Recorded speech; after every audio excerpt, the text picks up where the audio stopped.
Hello, welcome to our talk titled The Data-Informed Director of Football. I'm Ali Tweedale, a data journalist for Opta Analyst.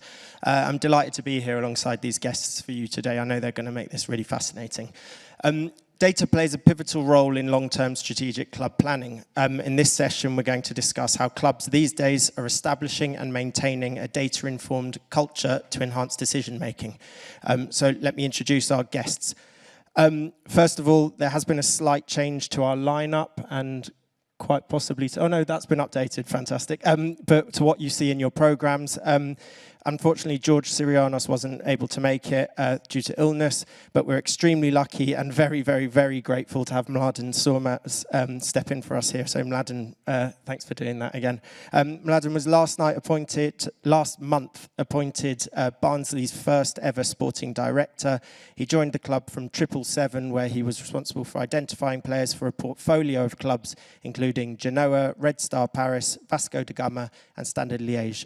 Before that, he spent 3 years in the recruitment and performance analysis departments at Leicester City. Next up on the end, we have Brentford Director of Football, Phil Giles. Phil has been at the club either as director or co-director of football for almost 9 years, so he's played a key role in a period during which Brentford have risen from newcomers to the Championship to a top-half Premier League team, and one that is now regularly competitive against the best teams in England. Next, we have Marisa Ewers. Marisa is only 2 years out from the end of a playing career, which included spells at Hamburg, Bayer Leverkusen and Aston Villa, and she stayed at Villa after retiring in February 2022. After moving up to the position quickly of head of recruitment, she was then promoted to general manager last year. So you may have noticed that's 3 different titles from our panelists here. So I'd just like to get you guys to give a short introduction to your role and maybe your key responsibilities. Marisa, if you want to go first. Yeah, thank you, Ali. Really nice to be here. Hello to you all. Yeah, I'm general manager at Aston Villa Women, and one big part of my role is the recruitment, the processes within that. On top of that, I'm looking after day-to-day operations and also help managing head of departments. Yeah, I'm Mladen. Glad to step in and help out. Yes, I'm at Barnsley Football Club, recently appointed, and similar to Marisa, so main responsibilities on sort of heading up recruitment in that department, and then leading on the other heads of departments, so medical, sports science, academy, coaching methodology, and that's both for the men's and the women's teams. I'm Phil. And I think the easiest way to explain my job is to say that Brentford's split into 2 bits. Chief exec looks after the stadium and off-field, and I look after the training ground and on-field. And you both mentioned recruitment, that's key. But I'd say, in short, my job is make sure we got really good players and really good staff. Fantastic. So the first part of our discussion is going to be on using data to quantify performance. So Phil, I'll start with you because I know this is something that you've spoken about publicly before, about how managers are no longer, and teams are no longer measured solely, or their success is no longer measured only by results, with other data metrics used to give a better idea of underlying performance. Can you just give your thoughts on this and maybe give us an idea of what metrics you might use? So it's just as well that we don't only look at results, because if it was based on results recently, we'd be in a lot of trouble, frankly. We've lost a lot of games, but it's perfect timing in many ways to talk about that, because we try as much as we possibly can to ignore the results and the league table as much as we can. Now, that's difficult when you're in a run of, I don't know how many, we've lost something like 30 out of 50, I mean, something ridiculous. We've been on a really poor run. So really, it's actually a good example of how it's important that we actually dig way beyond that and try and understand specifically what is going on there. Now, for us at the minute, we've had loads of injuries. That's the first bit of contextual information, obviously. But then beyond that, we've got to try and understand, in our performances, what are we doing well and what are we not doing well, and how do we evaluate that? Are we needing to change something? Are we actually doing something wrong? Is it the style of play wrong, or what is it?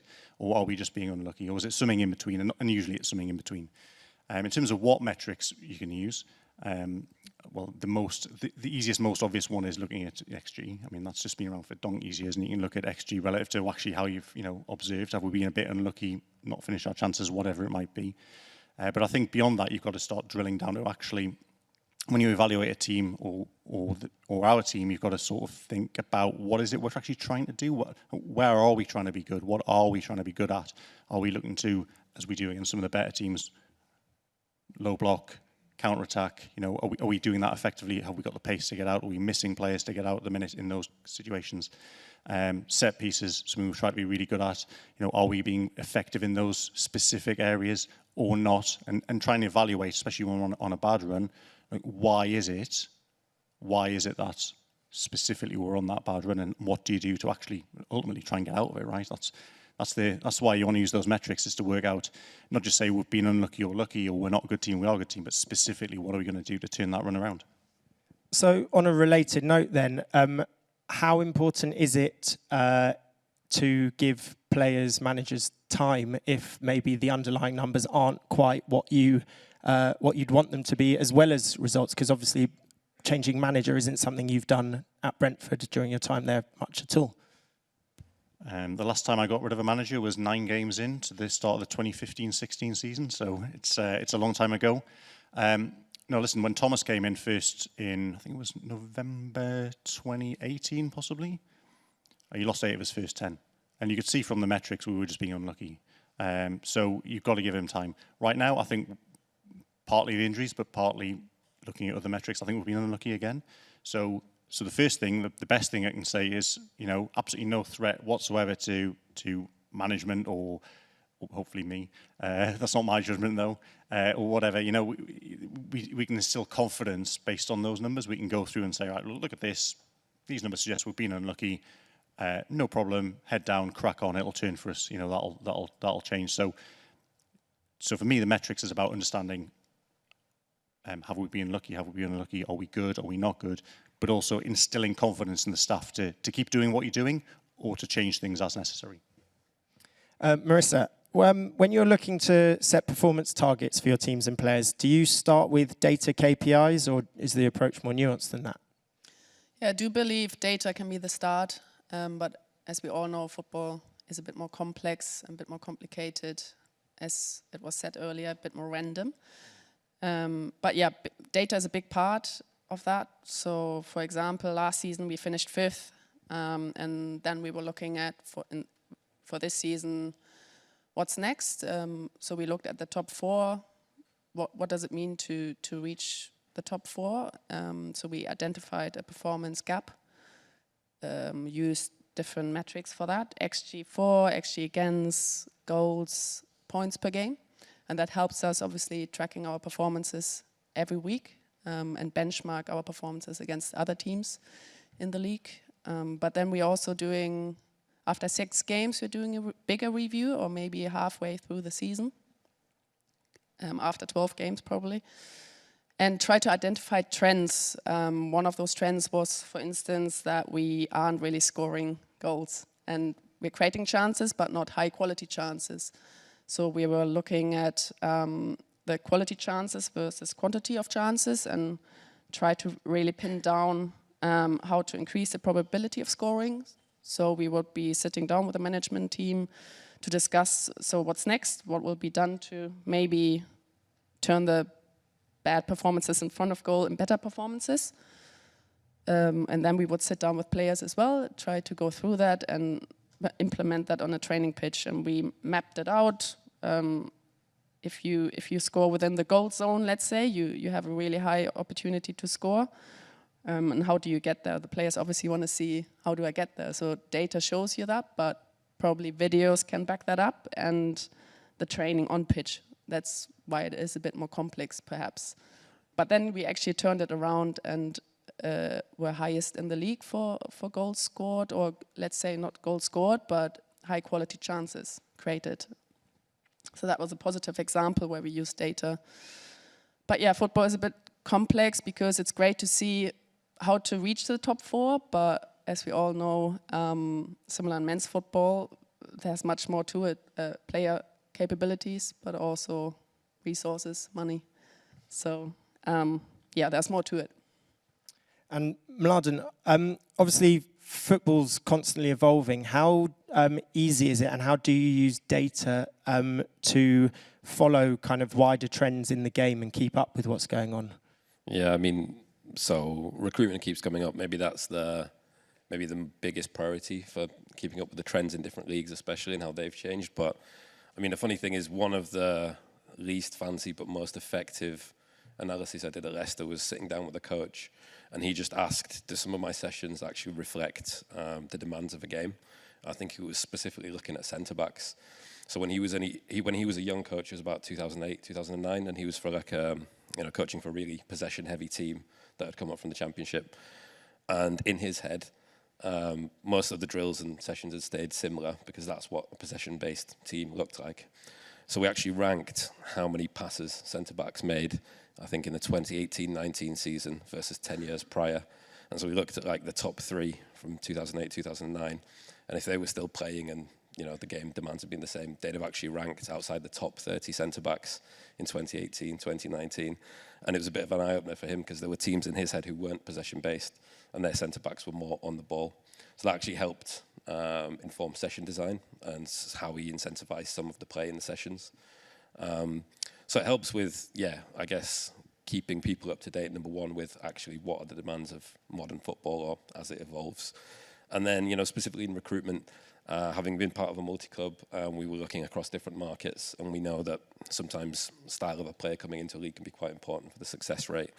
But we also knew that, we could say some scouting opinions of certain leagues were slower to change compared to the actual style of play in those leagues. One specifically being Serie A. There was like a bit of an old sort of stereotype that it was a slow league, but we saw from one data provider that over the last 5 years that's really changed in terms of physical demands.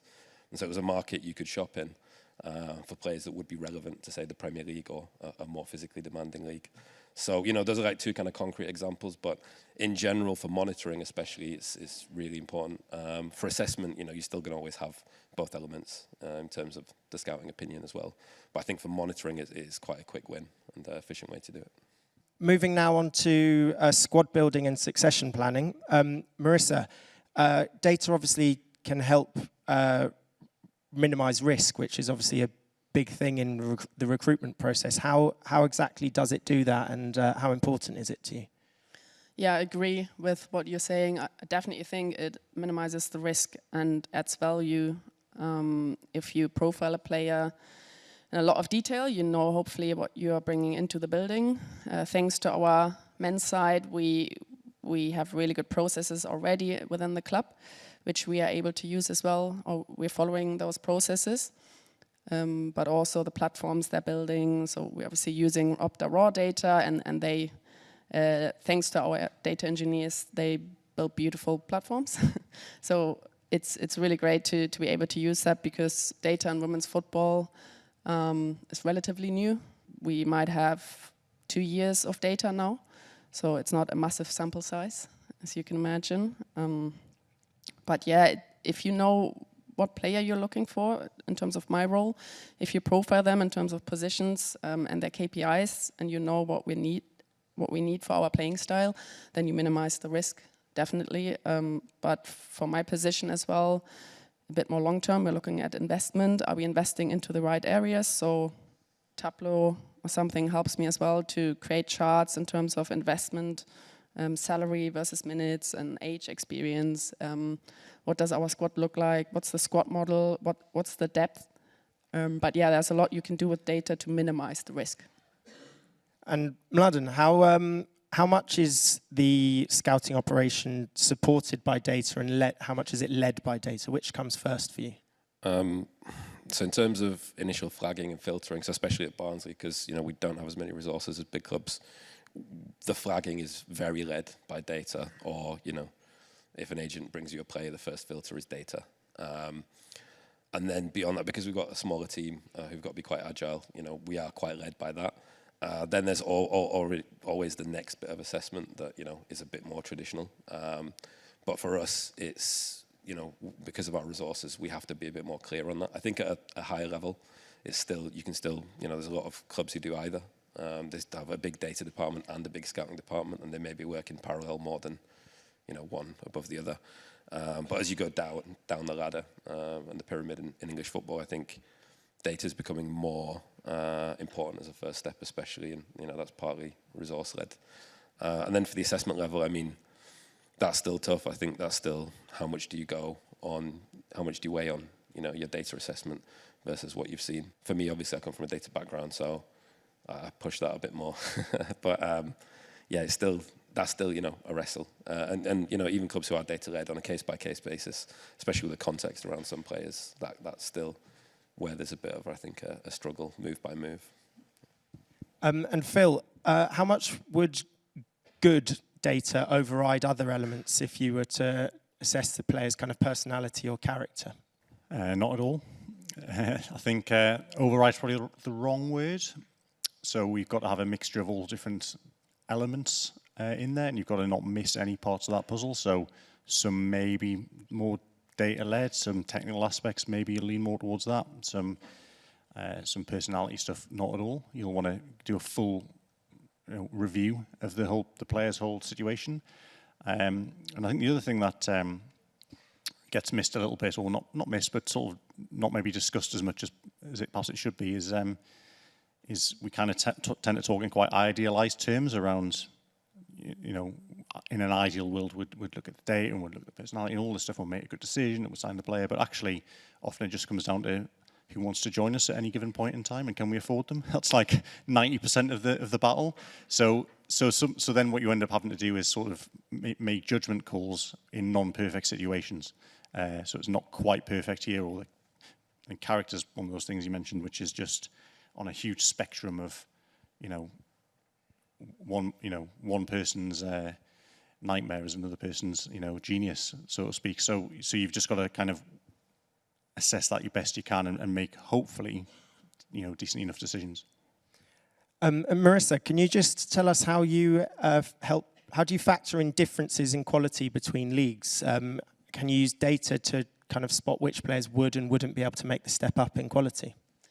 Yeah, I think that's a tough topic because the differences in leagues is huge. In terms of women's football, England, Spain, perhaps another country by now, but those are, as far as I know, the only fully professional leagues in Europe. So you have, the resources are very different. So it's difficult to almost measure or predict how a player would do in a different environment. Because now if you play at Arsenal, suddenly they get 60,000 fans, and they might be playing in the league where 200 people are coming. So it's obviously growing very quickly, and the difference between the English Women's Super League and other leagues is, it's, let's say, getting bigger and bigger. But we're trying internally to find a way to weigh the different leagues. Some platforms offer different tiers, so you can compare different tiers to your tier, which helps, but we're trying to do that internally with the data that we weigh the different leagues. And so when a player gets a score for scoring so many goals in Denmark, let's say, or for different attributes, pass completion, progressive passes, whatever that might be, they get a score. And then obviously if a player has the same score in a different league, we need to know what that means to us. Similar to our academy players, we're identifying that it's relatively tough for academy players to get into the first team. It's probably similar or even harder in the men's game. But that means we need to find a way of helping them bridge the gap between academy and first team. And data might be able to help us with that, to know, okay, we benchmark them and benchmark our players to see what it means to make the next step. So on a related note, Phil, can you tell us how you can use data to help identify future player potential? When, I mean, either, I suppose, looking at academy or younger players, or when you're signing players? So the nature of data is that it's obviously backward looking. So it's, in some sense, projecting forward is the hardest bit. You only ever have a snapshot at one point in time around, what has a player done. So the obvious thing to do with it is to benchmark that against, similar cohorts of players and try and understand their strengths and weaknesses. We have done some work around, in fact, my colleague Lucas, who's sat here today, has done some work about trying to project performance forward and actually model it. And where you more or less end up at is younger players improve and older players don't. That's with a huge wide confidence interval or predictive interval around. We really don't understand very much about it, and sometimes that gets lost in a soup of noise. So yeah, so the one thing I kind of learned is that there's some extreme cases, good players who want to be good, or good youngsters who go on to be good players, and poor youngsters who don't become players. But then there's a whole mix of players who their future performance is really hard to predict, and that's probably that's the challenge. But I don't think it's the one where you can say, well, a bit more data and a bit more work will solve it. I think it's just inherent randomness in the development process, to be honest with you. Fair enough. When it comes to succession planning with coaches, I guess, Mladen, this isn't something you've done yet, but in your new job, you probably will have to do it at some point. How can you use data to try and ascertain whether a coach would be a good fit for a club? Yeah, no, to be honest, so part of our responsibilities at 777 was that, but it was a nightmare. It's really difficult. Similar to players, it's hard to sometimes apportion credit in terms of when a coach was at a club. So we used to have to really factor in stuff like, where was that club relative to everyone else financially? Because there's a ton of coaches you can put in with a good squad who pay really good wages, who are going to look good. The one thing that we did focus on was like, how did the tactics look on the pitch and how consistent were they? Because that's usually a result of them. So really it was trying to get what are the controllables, so trying to get some KPIs that we found were consistent and controllable across different managers, and which KPIs could be really, really noisy. So sometimes stuff like coaches getting credit for certain player development. It could be there was a good cohort signed before they arrived. It could be that the academy had a great age group coming through. That's really difficult. So if that's part of your model for how you want to run a club, it's kind of difficult to know how much to credit a coach there. But things like injury record, style of play were things that they can influence just because they get to select a team and tell them what to do.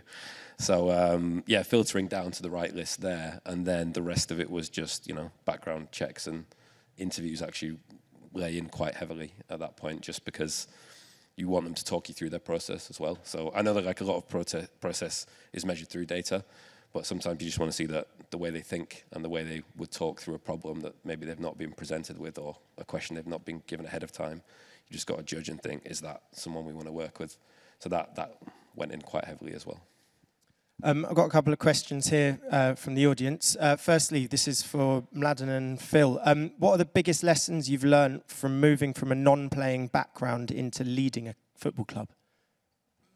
Let's talk about the two backgrounds. So one background I was working with kind of mathematicians, statisticians, building stuff, writing software, all this kind of stuff. And you're actually making something, and it's something you can look at and kind of change and have theoretical debates about all the rest of it. And football is an environment which is just about people. As something I said before, was it's basically you go to a training ground. Okay, this is slightly flippant, but it's basically a load of people, some balls and some grass. That's more or less what you're dealing with. Obviously, you've got the gym, all this, I know that, but 95% of it is people and people management and understanding people and their motivations. Speaking to players, when you start speaking to players, you say, "Oh, what motivates you and what you're looking to achieve?" And they mention family a lot, for example. There's a lot of things about people and the way people are that is just inherent to football.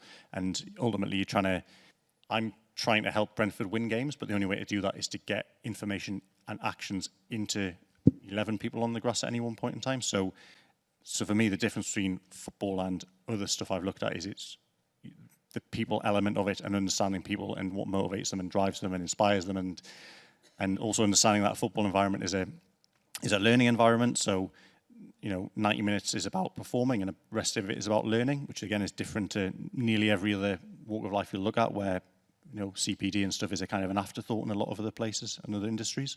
So yeah, it's dealing with people is the absolutely key thing in football. Yeah, I mean, off the back of that, so 1 month in at Barnsley, and I said half jokingly to people, I've not actually applied any of the skills I was hired for. Just because the first part is organisation, finding out what people want. The CPD point that Phil makes is great, because there's a lot of staff in certain places that maybe haven't been encouraged to jump on things and develop, and you just want to know sometimes whether that's because they don't want it or because they haven't been asked. the people element's huge. But then on top of that, in terms of coming from a different background to a non-playing background, I think quite a lot of sporting directors have come through different paths, some through performance, some through playing. You don't have to pretend you know anything you don't, is the biggest bit of advice. They will just respect you if you show competence, right? And basically, you can't really fake where you're coming from. It can be tempting, and you see other people across other departments might be tempted to jump into another lane. I think you just have to be pretty solid in, here's why I was hired, I was trusted, and this is where I come from. You can always see weaknesses and gaps in your own skill set, but that's fine, everyone has them. And you just got to basically back where you're coming from, and just have people trust you in that. I don't know about you, but I don't know anything about football, frankly, in the sense that I'm not a coach, not a physio, not an analyst, not a scout, not a lawyer, not accountant. I'm none of the skill sets you actually need to run a football club. Yeah. So you've got to trust the people who know what they're doing and empower them to be good, and just guide them a little bit on principles. Yeah, no, the same, basically. All sporting directors are like that. But no, the truth is, like, if you try to be the best physio, and you're not a physio, if you decide, I'm a sporting director, that means I know the best in every department, and I'll just make their decisions. You can't do that. It's coming up with a framework where good decisions happen, led by the staff, and you're there to facilitate. One question from the audience for you, Marisa. For the women's game, do you collaborate a lot with the men's side, sharing data, KPIs, stuff like that, or is it kept completely separate? No, thankfully, we aligned our departments. We were able to connect. So I connected with the former sporting director, Johan Lange, who's now at Tottenham, and now Monchi, who's at Villa, and they're really willing to support us, which is great to see acceptance, but also support, and active support. Because otherwise it would be tough creating similar processes if you don't have your data engineers in the house or similar resources. Because on the women's side, we are just building that from scratch, really. So it's nice to have people in the club that really support you and show you how it's done and what you can adapt or what you want to change. And yeah. We're going to move on to our final section, which is communication now. Phil, we've seen in an earlier talk the power of data visualization. How has data helped you share insights, manage expectations, or even help get buy-in from colleagues? So my most important relationship in the club is with Thomas Frank, and we speak on a regular basis. And he's a very, very good coach, and very detail-minded and very open-minded. And I'm not a coach in any way, and yet we need to be able to share ideas, thoughts, and challenge each other a little bit. The thing that helps me the most is having a set of tools, dashboards, or whatever it might be, to look and say, right, where are we strong, where are we weak, and opening up conversations and dialogue on that basis, as opposed to the alternative situation, which would be if I don't have any information or data, it becomes just a set of opinions, right? I'll just say, well, in my opinion, we're not doing this very well. Or in my opinion, based on, and because I'm not starting watching training 90 minutes of the week, which makes me pretty ineffective.